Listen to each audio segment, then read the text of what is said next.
Okay, so today we're going to be talking about a little bit of a new concept. We've been talking about it behind the scenes with a few members, especially at the most recent workshop we did in New York. And then internally as a team, we've been really digging into it as we try and bridge the gap between someone getting into shape and then learning how to stay in shape. And it's it is ultimately the hardest thing you can do on the journey is bridging that gap. And one of the reasons is because the time period between getting in shape and staying in shape ultimately ends up feeling and looking like a bit of a messy middle. You're not quite in the shape of your life year round, and yet you're not where you were potentially at your absolute best. So you're just caught in this sort of weird middle ground. So what we're going to do today is define the term messy middle, talk about why it happens, talk about how to break out of it, and then what you need to do in order to get to the reward phase. Think of the messy middle as a big part of what happens in the investment phase and the bridge between consolidation and where we want everyone to go to, which is the reward phase. So let's dive into defining the messy middle. What is it? So I think the best way to think about it, I think, is that your body is transformed massively. And although your mind and your identity and everything we're going to dig into today has progressed, it's just not progressed at that same rate. So let's say you've been traveling at 100 miles an hour in terms of stripping that body fat off, huge visual changes. But the work you've been doing internally, as I said, you have been moving in the right direction, but you may be only going at 50 miles an hour. And so there is just a disconnect when you do hit that checkpoint where you finish dieting and you now think, I'm this fit and healthy person. And although on the outside you are massively different, that internal just hasn't quite caught up yet.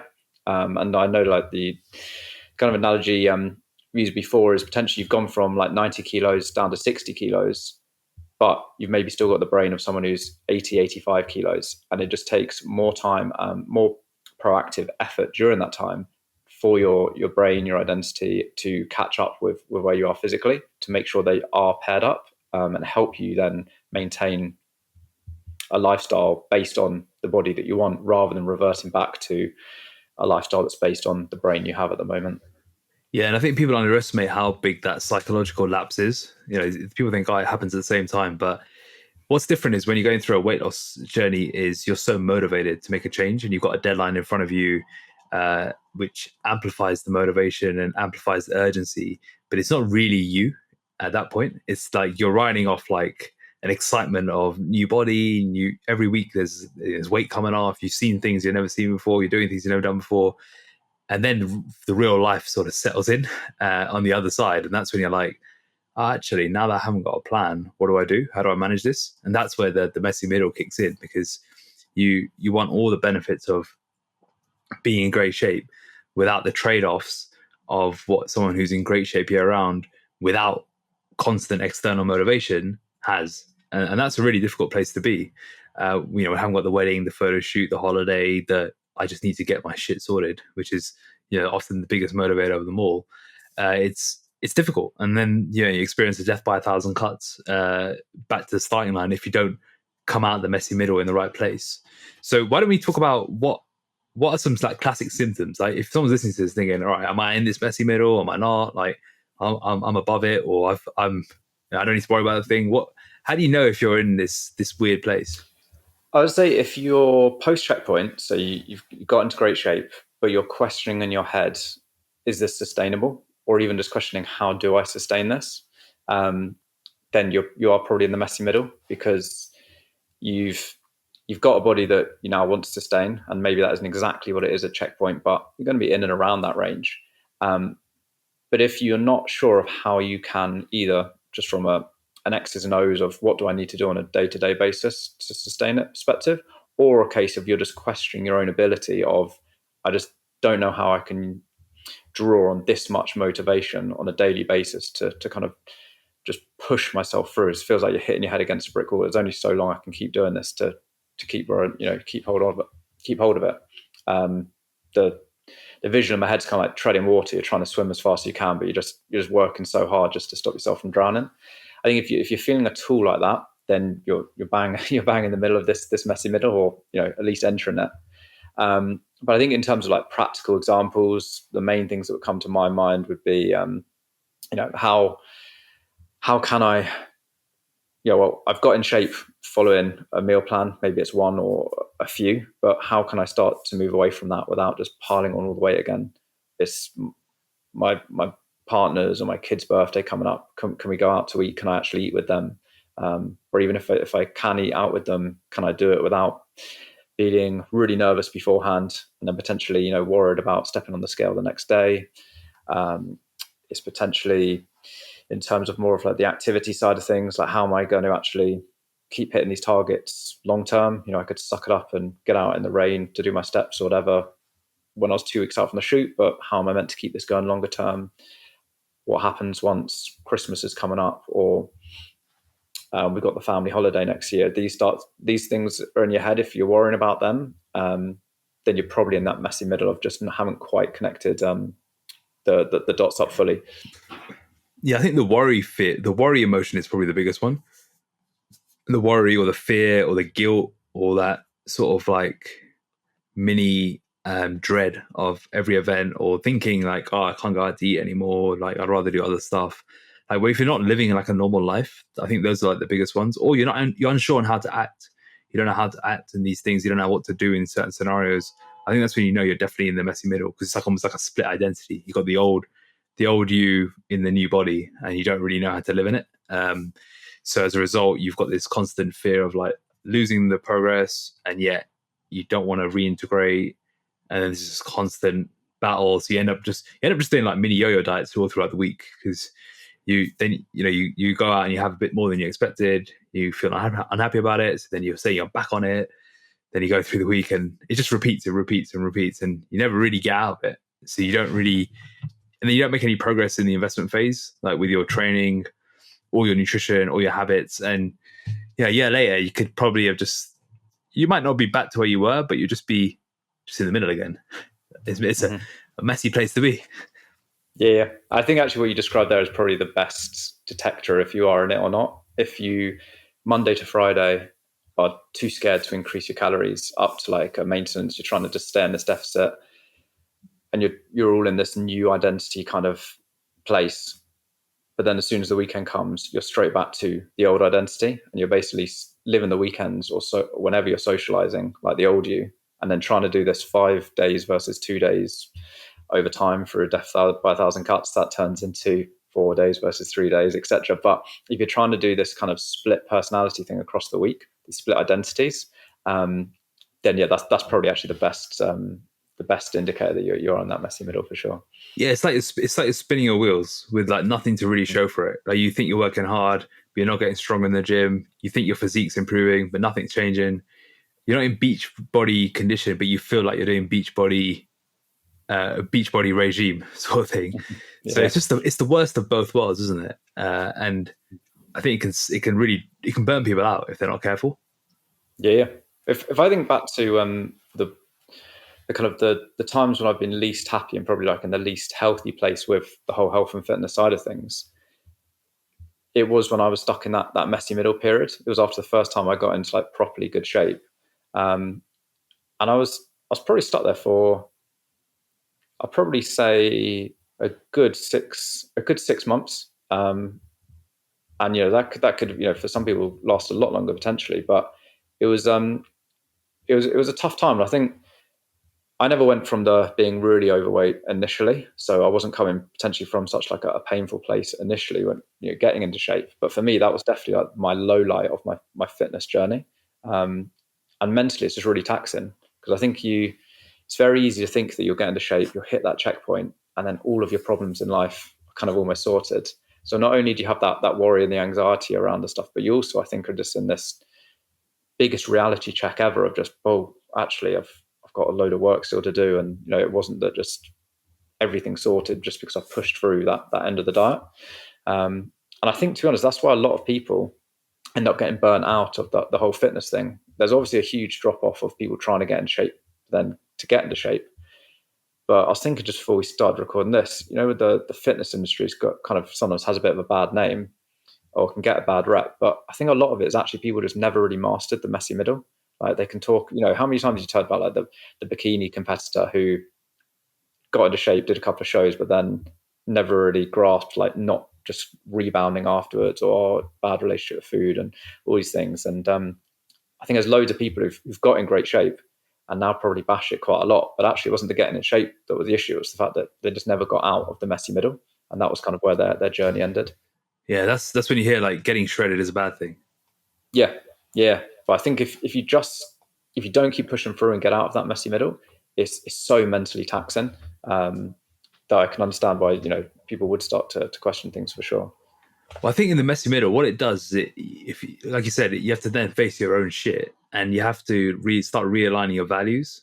Look at your behaviors, look at your habits, your normal habits, not your like under the shoot journey habits, but what are you doing? What are your vices on a day-to-day basis? What's the like internal dialogue that's going on?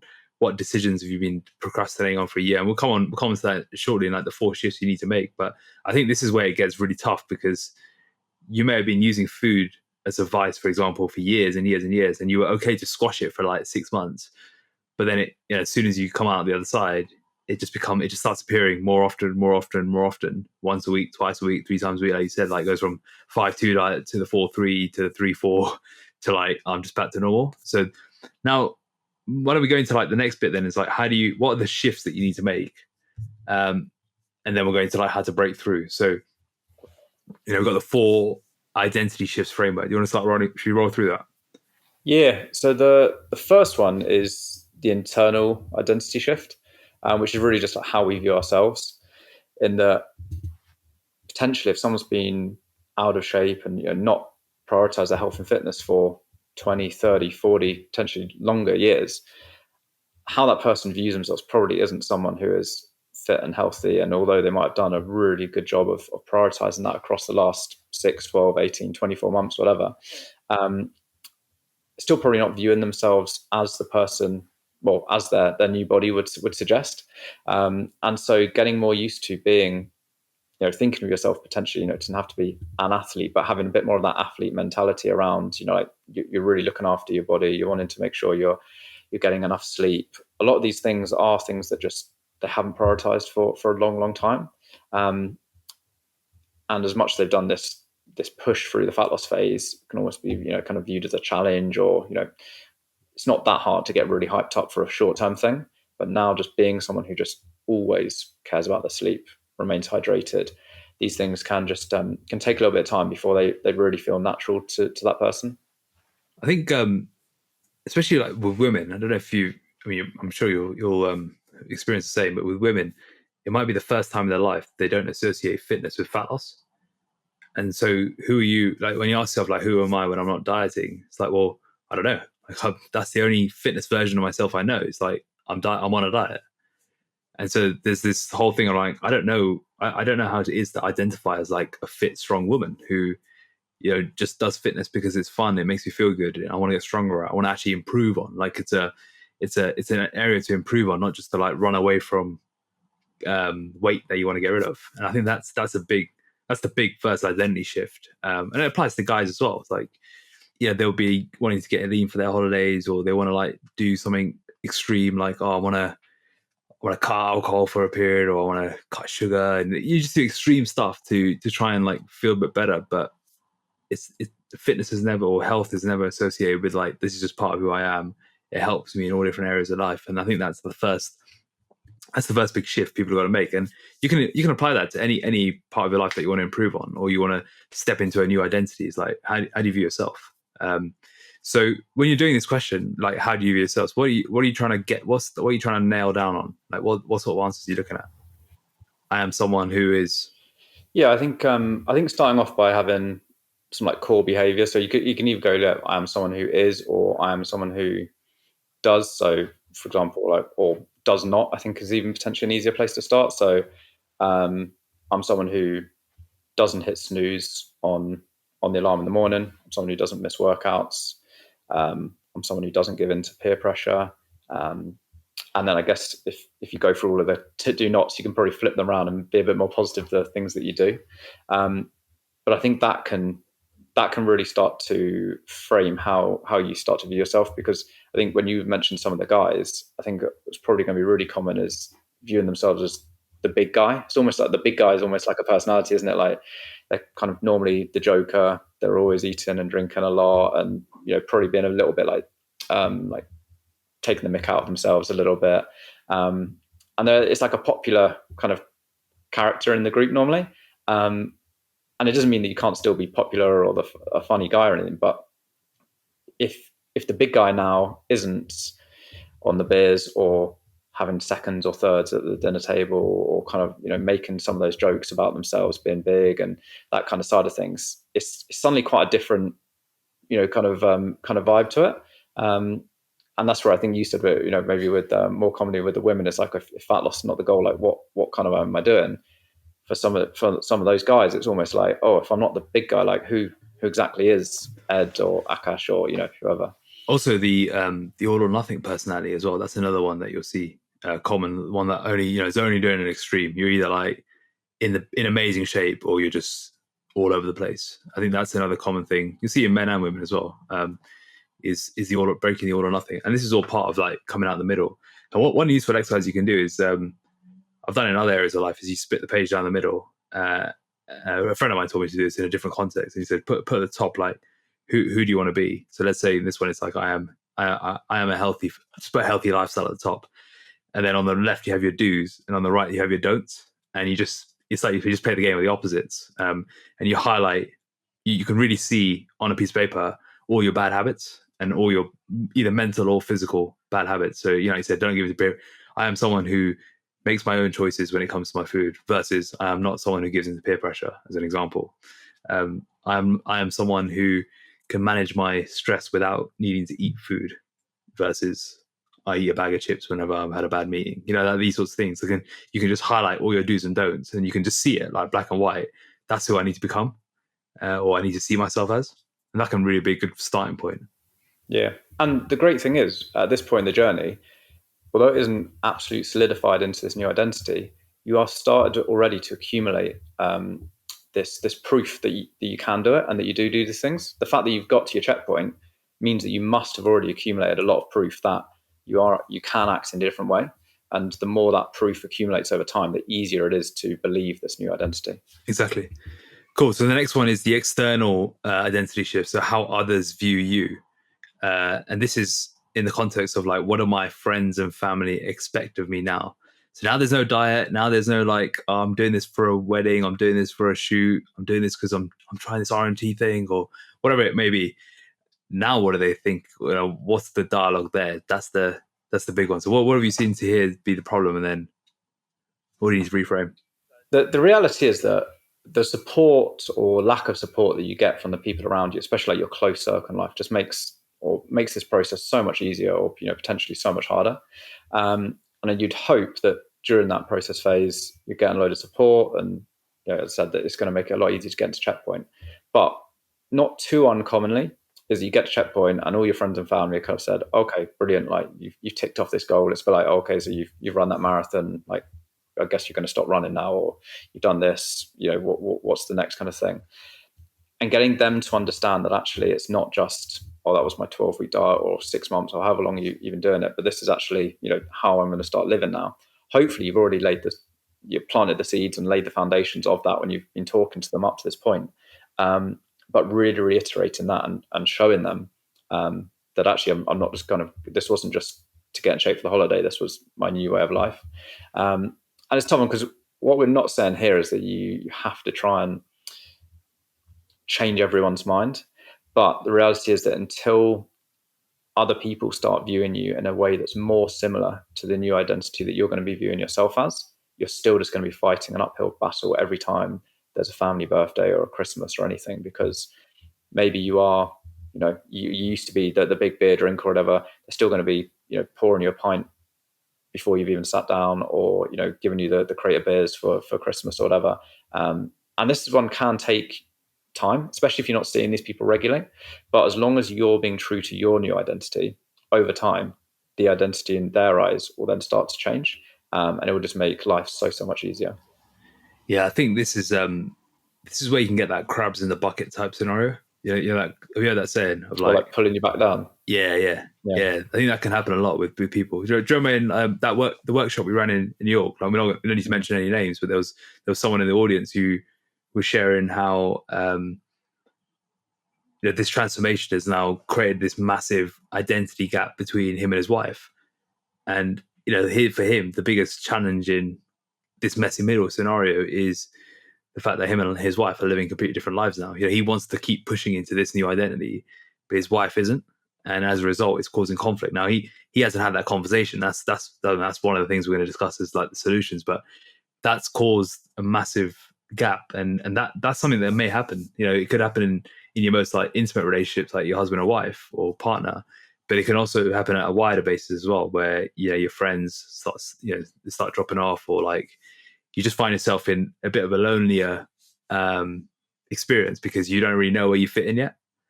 You don't know which circle you don't know who your like tribe is yet. And that can be a difficult period as well, because the easy solution is just to get pulled back and just be like, I don't want to go bother like trying to do my own thing. I'd rather just go back to the old way. So that can be a really difficult period for people, especially I think if it's in the household. Yeah, no, for sure. And it probably depends on how close these people are to you as to how you go about dealing with it. But yeah, I know we mentioned, like, say, one guy there. I think this is probably one of the biggest reasons people get stuck in the messy middle. It's way more common than I think we probably even realize at this point, because some people are going to be more open about it than others. But really, if you have had a big identity change in any area of your life, I guess, but later on in your life, once you've already got a partner, close friends, potentially you've created a family, whatever these things are, it's very likely that there's going to be, not everything is going to fit perfectly with that. And the other people around you are going to have to adjust, at least in some kind of way, in order for this new identity to fit in that same structure. So yeah, I would have thought it's probably, to be honest, what every single person who transforms beyond the age of say 30, it probably has to deal with on some level. And then the extent of it, it's obviously a case by case basis. Cool. Lifestyle balance is the next one. So the next like shift is around like finding the sweet spot between optimal and sustainable. And I think you kind of alluded to this earlier, where you said like, can I do this forever? Yeah. So I think the mindset when you're pre-checkpoint is almost, this is a goal I want to achieve. What do I need to do to achieve that? And then you just have to do it, basically. It's kind of, that's how you get there. But once you've hit checkpoint, that almost has to flip on its head. And rather than look at, all right, this is what I want, and then what do I have to do to achieve it, you have to go with what am I willing to do on a day-to-day, week-to-week basis, and then see what that then gives you. Now, the issue with going with the kind of fat loss approach, if you are post-checkpoint, is that you look at some, I don't know, jacked guy or some woman who's in amazing shape, and you're like, okay, yeah, that's what I want. And that's all good. I can understand wanting to look like them or having their fitness levels or anything. But the reality is what those people have done to get to that point is just being realistic with the people we work with most of the time, just not something they're willing to commit to. And I'm going to throw myself in there, something that I'm willing to commit to a lot of the time when you look at these kind of people we want. And that's where I think the biggest issue then tends to be in this respect, in the messy middle, in that we want almost like these 100% goals, but we're only willing to put like 30% of the effort towards that. And that's not, effort probably isn't the right word there, because it's not an effort thing. It's just the fact of most of the time we're probably looking at a professional athlete and saying, I want their body or their fitness levels. But actually, I also want to have a really good career. I want to have the family. I want to be able to eat out a few times a week. I want to do yoga 3 times a week as well. Oh, and I want to look like this person. It just doesn't all add up. So flipping around the other way of thinking, you can do this across all the different areas, but what am I willing to or / able to commit to long term in terms of nutrition? Is that maybe a meal plan Monday to Friday, then untracked over the weekends? Is it tracking things during the day and then having family meals at night? They're just 2 examples. Could be a million different things there. But how often are you going to be eating out? How often are you going to be consuming alcohol? How many training sessions are you going to do per week? All of these kind of things factor in. And then that plus your genetics, we get to then say, okay, well, let's then just see where that leaves you. And I know it doesn't sound as exciting, but ultimately, if you're then doing everything you're willing/able to do, then the results you're going to get are going to be the best results you're willing or able to achieve, rather than kind of just chasing this goal that you're never really able to put in the work required to achieve it. Yeah, it's just breaking out of that comparison trap, this one, because we just Yeah. see the standards are so high across the board in people who prioritize their physique so heavily. And also it's just, I think it's also quite when you have, especially if you haven't got too much muscle mass, but you're not willing to build much muscle. Your difference between when you're in your best shape of your life at your photo shoot, for example, versus like 2, 3, 4 kilos up, which might be more sustainable, it suddenly doesn't look as good. Like quite the drop off is quite significant if you haven't got as much muscle, and so it feels like, oh, is this it? Like, is this my body? Whereas really, like the body you're thinking that it's going to be is on the other side of a couple of years of muscle mass building, of like very, very diligent eating and training, and that I think is where there can just be a disparity in expectations and reality. Whereas if you can just accept that, you'll be in a much better place mentally.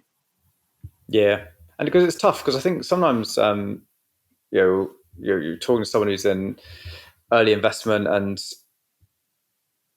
they'll just feel like they're failing. And you're kind of looking at the stats, you're like, okay, that's looking pretty good. Photos are actually looking okay. You're chatting to them about how they've dealt with the previous week, how the weekend's been going, plans for holidays.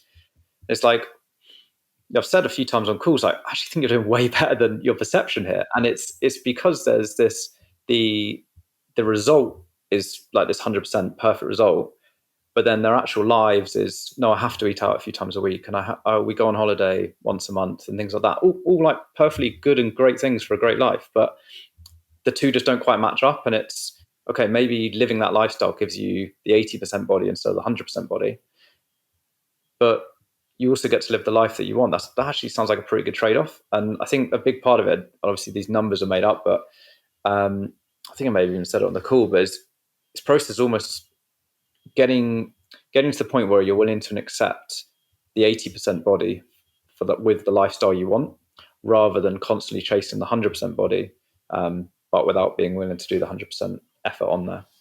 Yeah, and you'd be surprised also when you take that pressure off, how good that 80% body can be over time. It can really start stacking up. Yeah, you do 1, 2, 3 years of really solid training, consistency. You're getting stronger on your lifts, and you're staying in a good body weight range. Your body will just slowly just change for the better.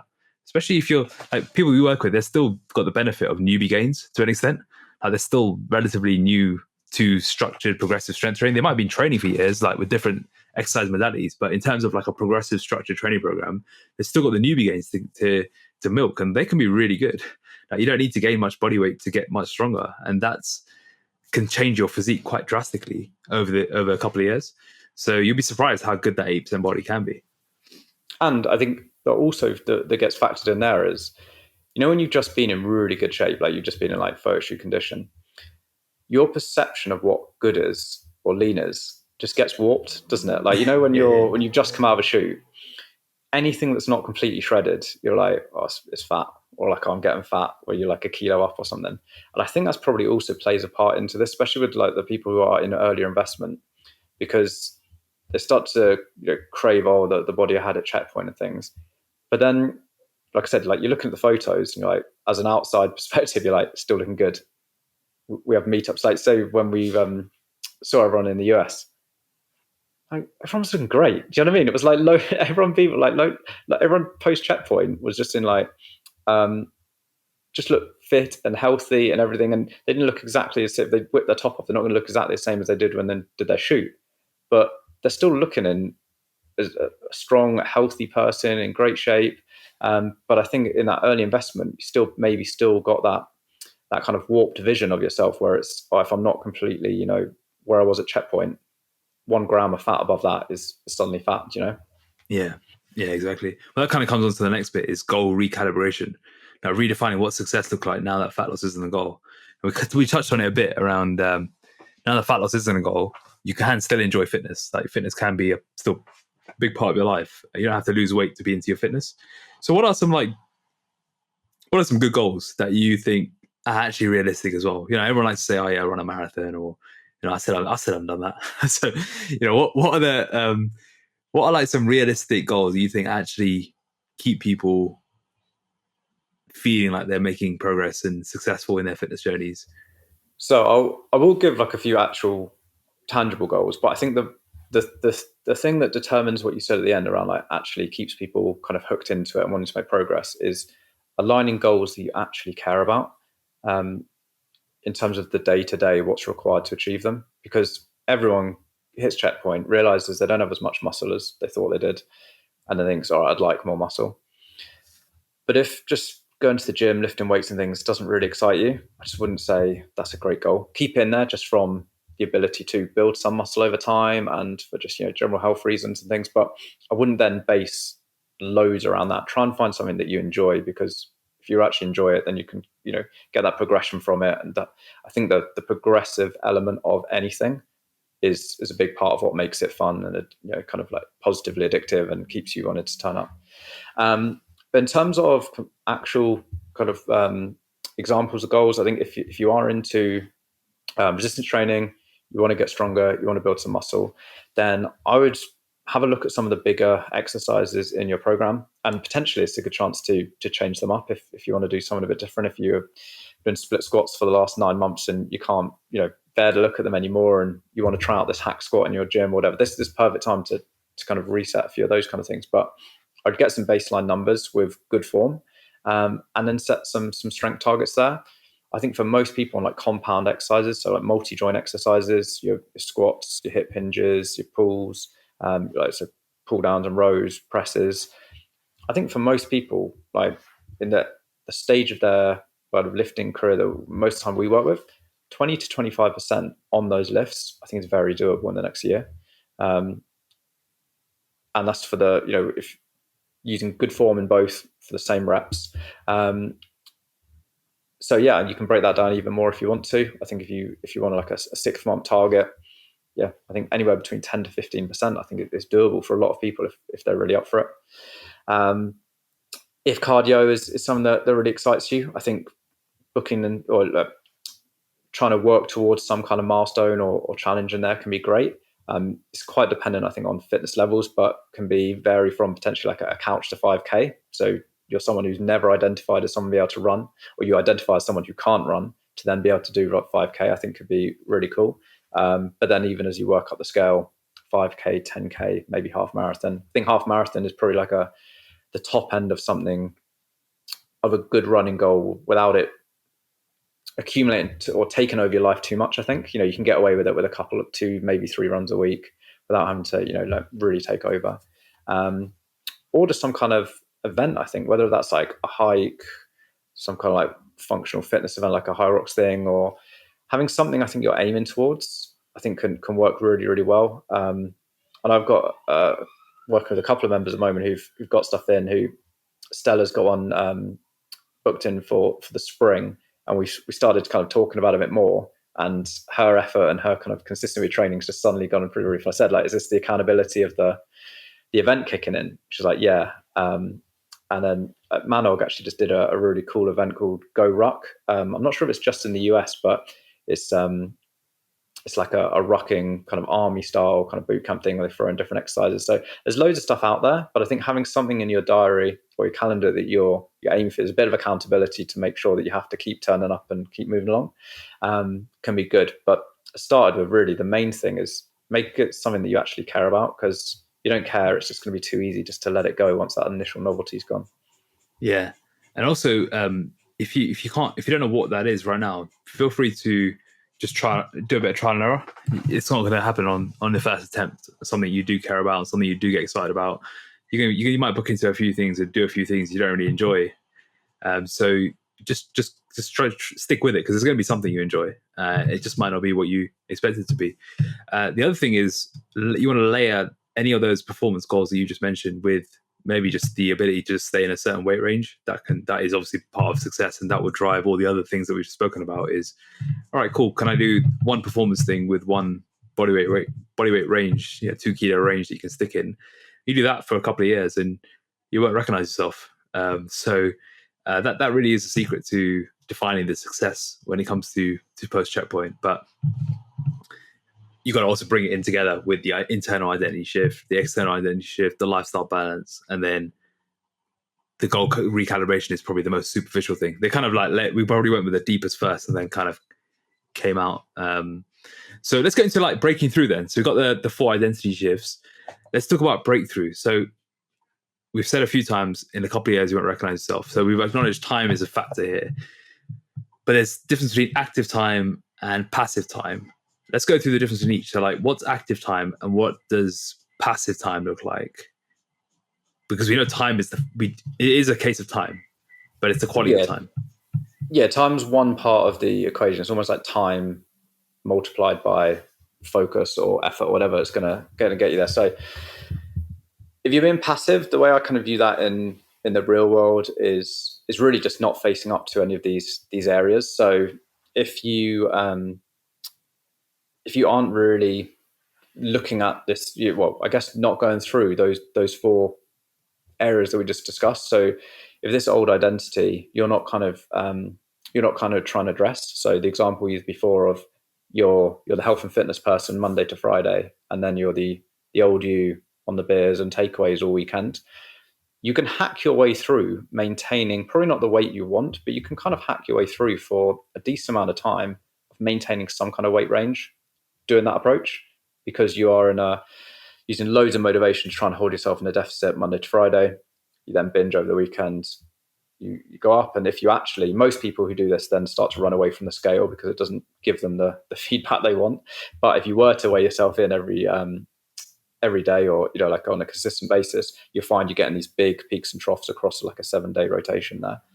Now, part of that's probably also because you're not addressing the external identity stuff, so you're not really having conversations with your family and your friends and things. So you're still trying to be the old person when you're with them, and then you're trying to be the new you when you're on your own.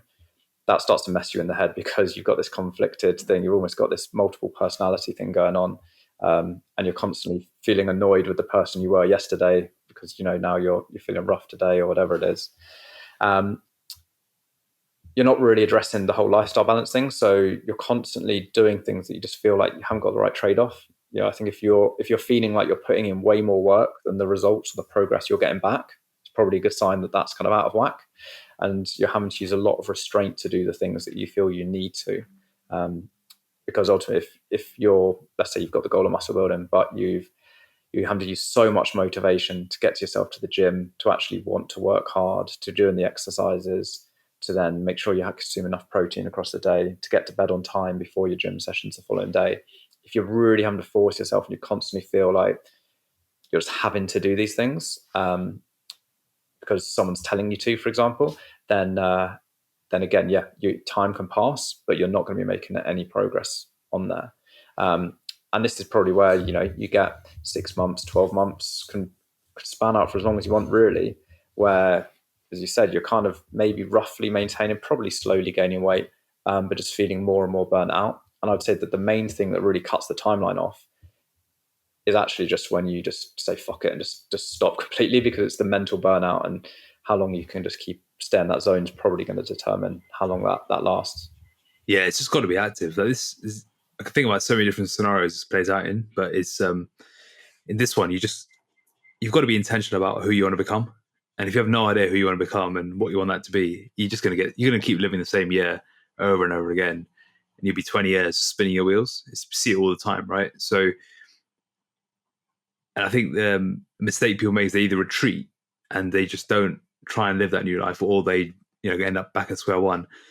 So when I was thinking about this active time loop, so what does that actually mean? What does active time actually look like? And I think the way I see it is like you got to expose yourself to the scenarios. So this is your meals out, your holidays, everything that happens in the calendar year. You've got to go in it with a bit of awareness. You're not just doing it blindly and by default, which is maybe the previous way you did it, where you just sort of just roll with the punches. You've got to actually be aware of what you're doing and try and consciously, let's say you're at that, you're at the Mexican restaurant and the chips come out. Normally you smash the whole chips, whilst you're chatting with your mates before the stars have arrived. Whereas this time you might have one and that's it. Or you might have none. But it's like being aware of that decision, that you're like consciously thinking about it, because it's not going to just happen automatically at this stage. You've got to think about these decisions. And then if you mess up, all right, well, what did you learn? That you actually have to think about what that happened. And if you didn't mess up, then you have to almost acknowledge it as well. It's cool, that was a good win. Like, let me remember that for next time. And then you just got to keep repeating it. And you got to do it enough times so that when you go to that Mexican restaurant, you just have this like, I just got one chip, or like, I don't have any chips. I just only eat a main course, or whatever the thing is, whatever your thing is. But you just got to keep going around and around the loop until it becomes automatic, and that just takes time. But the passive way of doing it is just keep turning up, binging, or feeling like I need to just not eat anything. And that is where I think people get stuck, is they're either just say fuck it, or they demonize the eating out bit, and then you're kind of stuck in this no man's land because you never really tested yourself in real life. And so you're always stuck in a fear state when it comes to your fitness. Yeah, and it's uncomfortable because it's more comfortable once you've been just nailing everything perfectly as per plan for a while. It's more comfortable to avoid the meal out and just not go. And so you do have to be, you have to push yourself out of your comfort zone to go to order from there, and then, open yourself up to potential slip ups, because, maybe when you do start smelling those chips or whatever, then you haven't got the tools yet to quite resist. But again, just as it was up to checkpoint, we always talk about trial and error and making sure that each time, as long as we're reflecting on it, getting better the next time, it's just going to slowly layer up over time. And it's exactly the same here, in that just because you are post checkpoint, don't have the thought that you're going to have everything nailed. There's still going to be some slip ups. As long as we talk about you being proactive around planning for it, implementing the plan as best you can, reviewing that, and then going again, using that information to help you with the next plan and how you go the next time. If you're really just intentional about it, most of the time it doesn't take that many times to get into a really good spot. And as we were talking about before, about accumulating that proof, once you know you can go to the Mexican and handle it well, or you can go to the birthday party or the night out, whatever it is, then your confidence just starts going through the roof, and it becomes less and less of a big thing, to the point where you don't even have to plan. You can just turn up and just go off instinct, and you're not having to even really spend too much time looking at the menu or whatever it is before. You can just enjoy the company more and more. So the great thing about this is, although it's initially uncomfortable, as long as you're proactive with it each time, it's just going to get better and better and better, to the point where it's probably better than it's ever been. Yeah. Same thing applies if you struggle with snacking at night, or you used to watching Netflix and having a bag of chips. Like, all these, you can apply it to every one of these like vices or struggles that you may have had in previously, and systematically try and break through each of them. But what often holds people back is fear, right? And there's 4 fears we've identified. So let's go through each of them. We've got the fear of losing progress. So each one got a fear and we've got a truth. So fear is fear of losing progress. What's the truth? Well, I mean, the truth is that really by facing these fears, you're going to unlock whole new levels of progress. So I think this kind of comes down to, I think what good examples of this would be, say, the eating out, or even the increasing the calories, especially if you have only ever known fat loss, or like, strict dieting and all these things up to this point. Being scared of moving away from that is totally understandable. But as we just touched on there, you're either stuck just not really living like a normal life until you do address these things. But yeah, as long as you just keep turning up, and kind of what we've just been saying there, over time that will get easier, and you get to have the same progress you had before, but in a way that's sustainable to allow you to keep progressing long term. Yeah. So raising your calories is one of those tactics. You can raise your calories and accept that shape for life weight is different to shape of life weight, and that can make the fear of losing progress easier, because you realize shape of life weight, shape for life weight are different. So they're just different versions of success and progress. Second one is like fear of redefining priorities. Yeah, so I think this one really links into the identity one, because this really comes down to, getting truthful around what your priorities are can be quite a revealing, I think, exercise to do, in that everyone says health and fitness. If anyone's listening to this, health and fitness, they're probably going to say is in their top 3 anyway. But I know we've talked before around, look what your bank account says, or look about what your diary says, how you're actually spending most of your time, not only just physical time, but how much of your focus are you really putting into X, Y, Z, or 1, 2, 3 of your priorities that you're stating. Because, as I said, everyone's probably going to say fitness. The other stuff they're probably going to say is like health, or or family or work. Those kind of probably going to be up there. But if that doesn't really line up with how you're acting, probably need to either accept whatever isn't a priority or shift how you're acting. And that can then really start to address that first point around the internal identity. Yeah, next one is fear of hard conversations. And we talked about the guy that we were speaking to in New York. He was one hard, honest conversation away from potentially making a big breakthrough. Maybe not all getting out of the messy middle, but at least making a big breakthrough towards that. I think this period forces you to confront your relationships, your decisions that you made in your career, your social life, your circles, whatever it may be. And I think that's when you got to then pluck up the courage and make some hard decisions and have some hard conversations. That's very uncomfortable. So, some people just procrastinate on that for years and years and years and years. And that's why you see people settling in marriages that they don't want to be in. Or, there's like a stat of like 50% of marriages end in divorce. The other 50%, half of those are unhappy in their marriage. And that's just a great example of like being in this place. And what you'll do as a result of it is probably escape in other ways. So one hard conversation is potentially all you need to make a big breakthrough. And that could be with yourself. That could also just be with like, come on, man, what are you doing? Or it could be with someone close to you. It could be a friend. It could be at work, whatever it may be. But you're going to know, everyone knows deep down what that hard conversation is, and they've just got to go and have it. I think on that though, you had a line that I think it works really well for that, in that you need to get to the point where remaining where you are, it just seems unbearable. Intolerable. Intolerable. Yeah. Once you view your current position, whether that's internally or the relationship or whatever it is, you get to that point where you're just not willing to accept maintain this anymore. Then the only other option is to face up with one of these hard conversations. You said with yourself or someone else. Yeah, absolutely. Last fear is fear of slowing down. So this is like, previously you'd see every week, it's like, I'm getting loads of gains, losing weight every week, progress is through the roof. And now it's like progress is internal growth, new physical challenges you don't know if you're going to be able to do, or you don't know if you enjoy it yet. So how do you then reframe that perspective on your rate of progress? Normally it's one in, one out, and now it's like, I can't really measure it. Yeah, no, it's tough because, as you said, if you're coming from a fat loss phase, scales dropping quick, visual changes from photos are happening fast as well. So I think to us, there's not really any other way around apart from just accepting that these new goals just come at a slower rate of progress. So let's say muscle building, or even the performance goals. I said, potentially might be able to gain 25% on the lift. Well, switch that to body weight across a year, you could drop over 50% of your body weight potentially in 52 weeks. So the difference, it is going to be big, but it's just the reality, unfortunately, in that all of these other goals are just going to come at a slightly slower pace potentially. Now, this is where getting into something potentially new can come. You kind of get those newbie gains, so you can definitely enjoy that. But I think another element to this also is just accepting, as we touched on earlier, around that lifestyle balance of what you're putting in versus what you're expecting out. If you're wanting to do 3 training sessions a week with adjustable dumbbells in your living room, there's no reason you can't build a really good amount of muscle, or make those strength progressions that I outlined before. But just don't expect the same rate of muscle gain as the bodybuilder you're following on Instagram. That's just not going to happen.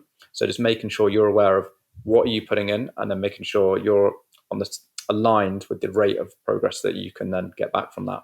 Now, that's not always easy to work out. Obviously, chat to your coach about that kind of side of things. But accepting those rates of progress can suddenly make it feel like actually you're getting the trade-off that you want back from it, rather than you're always just never getting what you feel like you deserve back, which again just makes it harder to stay consistent in the long term. Absolutely. And then to finish off this podcast, I think it's really important that when you're thinking about what you want your identity to be, because that's almost like the deepest layer. You just got to be honest with that. Be honest with what you want your identity to be. Make it true to yourself, not what you think other people think it should be. And then when you know that, and you can create this vision for yourself, and you have this like future self idea, the only way it's going to become a reality is going through this process of active time in the game. Otherwise, you're just creating a fantasy that you're never going to get to, and that can create even more stress because you've got this like you've got this internal conflict where you're like, oh, this is what I said I was going to be doing, but yeah, this is what I'm still living like. And that like disparity can break your self-esteem and can cause you to spiral even more and like get stuck into the spiral even more. So once you get it's really important you get clear on what you want your identity to be, what you want a lifestyle to be, and then become intolerable where you're at, and then pull yourself out of it with this active time in the game. And a year from now, you can be out of it and thriving with your fitness.